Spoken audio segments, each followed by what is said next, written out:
ఈరోజు టాపిక్ ఏంటి అంటే ఒక మేడం మెసేజ్ పెట్టారు. అయిన వాళ్ళ పెత్తనం నాకు అస్సలు నచ్చదండి. ఏమంటారు గిరిజ గారు మీరు అని మెయిల్ పెట్టింది. అక్కర్లేకుండా వాళ్ళే చనువు తీసుకుని ప్రతి విషయంలోనూ మేమున్నామని చెప్పి ప్రతిదానికి బయలుదేరుతారు. అది నచ్చదు. ఎక్కడన్నా డబ్బులు ఖర్చు పెట్టాలి అన్నప్పుడు మన చేత ఖర్చు పెట్టిస్తారు. పెత్తనం చేయాలి, ఫ్యాషన్గా ఉండాలి, బాగా లగ్జరీగా కనిపించాలి, ఎక్కడన్నా జనాల్లో షో ఎప్పుడు ఇవ్వాలంటే వాళ్ళు కనిపిస్తారు. ఏదైనా పని చేయాలంటే నేను కనిపిస్తాను. అందరికీ తీసుకెళ్ళి చక్కగా సర్వ్ చేసేయమంటే అన్ని గ్లాసులు అన్ని ప్లేట్లు అన్నీ తీసుకెళ్ళిపోయి అంటే భలే టీ పెట్టావమ్మా, నువ్వు భలే దాన్ని ఏమంటారు వడ్డిస్తావమ్మా, భలే అందరికీ దగ్గరుండి జాగ్రత్తగా చూసుకుంటావమ్మా అన్న. చచ్చి చెడి పొయ్యి దగ్గర కూర్చుని వంట చేసి అన్ని ఏర్పాట్లు చేసినా నేను ఎక్కడికో పోతానండి. కానీ ఇవన్నీ చేస్తున్న మా తోడుకోడలు ఏం చేయాలండి అని అడుగుతున్నారు సుమిత్ర గారు వరంగల్ నుంచి. జీవితంలో నాకు ఇలాంటి మనశ్శాంతి లేని జీవితం ఒకటి ఉంటుందని నాకు తెలియదు గిరిజ గారు. ఇంత అన్యాయంగానే ఒక మనిషిని ప్రతి దాంట్లోనూ అణగదొక్కేయాలి అణగదొక్కేయాలి అణగదొక్కేయాలి అణగదొక్కేయాలి. ఇది నాకు అసలు నచ్చట్లేదండి. నాకు చిన్నప్పటి నుంచి ఎదుటివాడితో పోటీపడి గెలవడం ఇష్టం. పోటీపడి గేమ్స్ ఆడేదాన్ని, పోటీపడి చదివేదాన్ని. అత్తగారింటికి వచ్చిన తర్వాత అవన్నీ సాగలేదండి. తోడుకోవడం దగ్గర పోటీ పడలేకపోతున్నాను, ఓడిపోలేకపోతున్నాను. ఓడిపోయేస్తున్నావు నువ్వు అని చెప్పేవాడు నన్ను నిరూపిస్తుంటే అది చూసి నేను భరించలేకపోతున్నాను, ఎవరికి చెప్పుకోలేకపోతున్నాను. ఇన్ని మనశ్శాంతి లేని జీవితాలు ఉన్నాయండి అంటున్నారు. చాలా కష్టమే అండి, చాలా కష్టం. కానీ దీన్ని ఎంత తేలిగ్గా తీసుకోవచ్చు అంటే, ఈవిడ గ్లాసులు తీసుకెళ్ళి ఇచ్చి అందరి దగ్గర వడ్డిస్తాం చూసారా, అప్పుడు మీరు కూడా వెళ్ళండి, చొరవ చేసుకోండి, కలివిడిగా మాట్లాడండి. ఆవిడ అందిస్తుంది కదా, మనం వంటింట్లో కూర్చుందాం, ఆవిడ చేస్తుంది కదా, ఏదో చెప్పుకుంటుంది ఇలా మనకెందుకని అనుకుంటున్నాం అంటే, మరి మీ మనసు మీకు అంగీకరించట్లేదు కదా. నువ్వు నోరు మూసు కూర్చో, ఆవిడ చేసుకుంటుంది కదా, నువ్వు మనసులో బాధపడమాకని మీ మనసు చెప్పట్లేదు కదా. కానీ మీరు బాధపడేటట్టు చేస్తుంది మీ మనసు. ఆవిడ అక్కడ వడ్డిస్తుంది, నువ్వు ఇక్కడ ఏమి ఎవరిలోనూ కలివిడిగా తిరగలేకపోతున్నావు.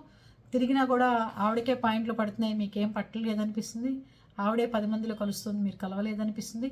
అప్పుడు ఆ హస్బెండ్ దృష్టిలో కూడా నువ్వు నలుగురిలో ఏం మాట్లాడవు, నలుగురిలో వ్యక్తం చేయవు, నలుగురిలో ఉండవు, మా వదినైతే అందరితో తిరుగుతుంది అని చెప్పి హస్బెండ్ వైపు నుంచి కూడా అదే వస్తుంది. అందుకని ఎవ్వరు ఏ మాట అన్నా తిరిగి ఖచ్చితంగా సమాధానం చెప్పండి. మాటకి మాటే. ఎవ్వరు మాట్లాడే ధైర్యం చేయరండి ఇంకెప్పటికీ. సమస్యే లేదు. అది గౌరవం, పెద్దవాళ్ళు మనం అనకూడదని పూర్వం రోజులు. అప్పుడు వాళ్ళు అనేవాళ్ళు కూడా కాదు పాపం. కానీ ఇప్పుడు ఒక్కసారి కనుక మనం పడున్నాము అంటే మీరు జీవితాంతం మీరు పడి ఉండాలి, మీ హస్బెండ్ పడి ఉండాలి, మిమ్మల్ని మీ కడుపున పుట్టిన పాపానికి మీ పిల్లలు కూడా పడి ఉండాలి. మీరొక్కరు ఇంట్లో లేడీసు మీరొక్కరు ఏమాత్రం పోనీలే అని ఊరుకుంటే మీరు పడి ఉండాలి, మీ పిల్లలు, మీ హస్బెండ్ ఇంతమంది పడి ఉండాలి. మాటకి మాట సమాధానం అంటే ఎదురు చెప్పమంటలా, లౌకికం నేర్చుకోవాలి. చెల్లు మన కొట్టాలి దెబ్బ. ఇంకోసారి జోలికి రాకూడదు, మన అనకూడదు, మనం ఎవరిని అనకూడదు. ఆ మాటలు అనటం వల్లే కదా మనం బాధపడుతున్నాం. అది ఒక్కసారి తిరిగి వాళ్ళకు కూడా రుచి చూపించామనుకోండి, జీవితంలో ఇంకెప్పుడు మాట్లాడటానికి ధైర్యం చేయరు మన ముందుకు వచ్చి. అనిపించుకోకూడదు. గౌరవంగా బతకాలి, మర్యాదగా బతకాలి. బతికినంతకాలం ఎవడో మన ముందు చిన్నవాళ్ళు, పెద్దవాళ్ళు, ఇంకోళ్ళు నీచంగా ఇష్టం వచ్చినట్టు ఏది పడితే అది మాట్లాడుతుంటే క్షమించి పోనీలే తమ్ముడే, పోనీలే అక్కే, పోనీలే బంధువే, అది ఇదేనా ఊరుకుంటుంటే నెత్తికెక్కేస్తారు. ఈవెన్ హస్బెండ్ అయినా సరే చక్కగా మీరు చేస్తుంది తప్పు, మీరు ఇట్లా ఉండొద్దు, నాకు ఇది నచ్చట్లేదు, మీకు నచ్చే విధంగా, మీకు ఇబ్బంది కలిగించే విధంగా నేను ఉండను, నాకు ఇబ్బంది కలిగించేట్టు మీరు ఉండొద్దు అని చక్కగా ఓపెన్గా చెప్పుకోవాలి.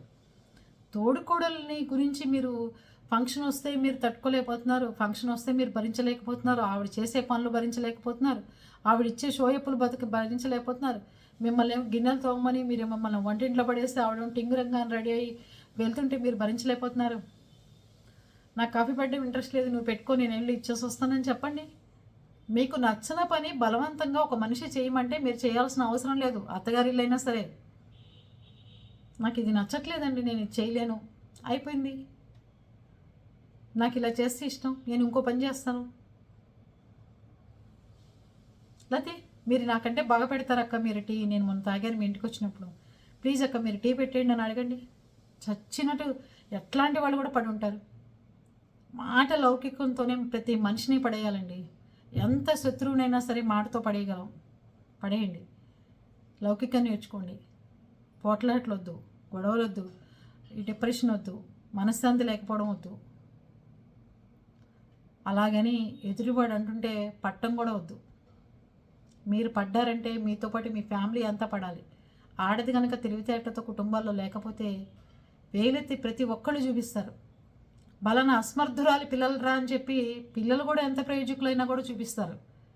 మాటకి మాట సమాధానం, గౌరవం తగ్గించుకోవడం అవ్వదు. ఎదుటి వాళ్ళకి వాళ్ళు చేసిన తప్పు తెలియపరచడం అవుతుంది. అర్థమవుతుందా? ఇంకోసారి ఎప్పుడు ఫీల్ అవ్వద్దు. మీకు కనుక ఈ వీడియో నచ్చితే కామెంట్ పెట్టండి. లేదు అంటే మీకు ఇంకో వీడియో సపరేట్గా మీకు ఎలా కావాలో అలా చేస్తాను.